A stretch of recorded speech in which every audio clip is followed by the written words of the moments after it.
আসসালামু আলাইকুম dear viewers, কেমন আছেন? আল্লাহর রহমতে ভালো আছেন। আজকে দুপুরে আপনাদের মাঝে নিয়ে আসলাম নুডলস রান্না। আমার ছেলেটা স্কুল থেকে এসেছে, ওর জন্য রুটি বানানো হয়েছে, ডিম পোস্ট করে দিয়েছি, কিন্তু ও ওটা খাবে না, বলছে মা নুডলস রান্না করে দাও। তো চিন্তা করলাম নুডলস রান্না করে দিচ্ছি, আপনাদের সাথে শেয়ার করি। এই বৃষ্টিময় দিনে, আজকে সারাদিন বৃষ্টি, বিশেষ করে সকালবেলা থেকে এখন একটু বৃষ্টিটা কমেছে। আপনাদের বাইরের পরিবেশটা একটু দেখাই। পাকঘর থেকে দেখেন, বৃষ্টিময় দিন, সারাদিন বৃষ্টি হচ্ছে।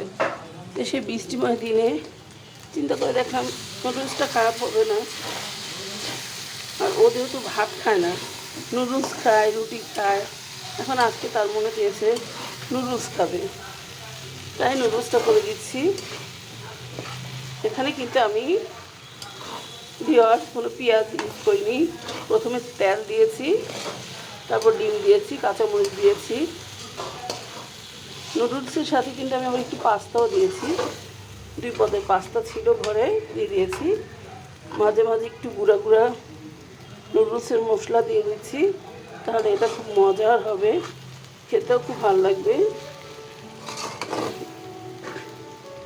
আমি নুডলস সচরাচর রান্না করলে পেঁয়াজ ইউজ করি না, কারণ পেঁয়াজটা ইউজ করি না করলে অনেকক্ষণ নুডলসটা রাখা যায় না, গন্ধ উঠে পড়ে। সেজন্য শুধু ডিম দিয়ে করি। ডিম, নুডলসের মশলা আর একটু সয়া সস দিই মাঝে মাঝে, একটু সয়া সসটা দিলে গ্রানটা ভালো লাগে। আর টমেটো কেচাপ দিই। এখন আর টমেটো কেচাপ দিব না বা সয়া সস দিব না।